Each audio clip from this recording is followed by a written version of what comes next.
पुरुषोत्तम योग। यह वृक्ष वास्तविक वृक्ष का प्रतिबिंब होने के कारण वास्तविक प्रतिरूप है। आध्यात्मिक जगत में सब कुछ है। ब्रह्म को निर्विशेषवादी इस भौतिक वृक्ष का मूल मानते हैं और सांख्य दर्शन के अनुसार इसी मूल से पहले प्रकृति, पुरुष और तप 3 गुण निकलते हैं और फिर 5 स्थूल तत्व, 5 महाभूत, फिर 10 इंद्रियां, दशेंद्रिय, मन आदि। चूंकि यह भौतिक जगत उल्टा प्रतिबिंब है, अतः आध्यात्मिक जगत में भी इसी प्रकार की विविधता होनी चाहिए। प्रकृति परमेश्वर की बहिरंगा शक्ति है और पुरुष साक्षात परमेश्वर है। चूंकि यह अभिव्यक्ति भौतिक है, अतः क्षणिक है। प्रतिबिंब भी क्षणिक होता है, क्योंकि कभी वह दिखता है और कभी नहीं दिखता, परंतु वह स्रोत जहाँ से यह प्रतिबिंबित होता है शाश्वत है। वास्तविक वृक्ष के भौतिक प्रतिबिंब का विच्छेदन करना होता है। जब कोई कहता है कि अमुक व्यक्ति वेद जानता है, तो इससे समझा जाता है कि वह इस जगत की आसक्ति से विच्छेद करना जानता है।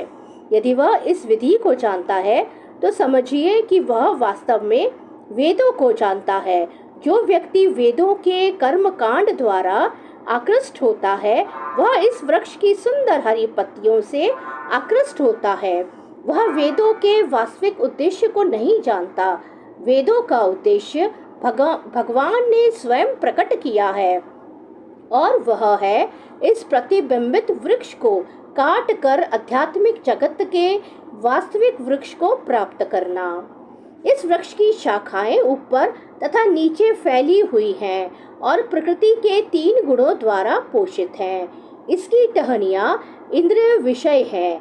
इस वृक्ष की जड़ें नीचे की ओर भी जाती हैं, जो मानव समाज के सकाम कर्मों से बंधी हुई हैं।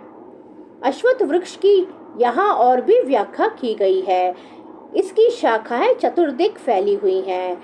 निचले भाग में जीवों की विभिन्न योनियां हैं तथा मनुष्य, पशु, घोड़े, गाय, कुत्ते, बिल्लियां आदि ये सभी वृक्ष की शाखाओं के निचले भाग में स्थित है।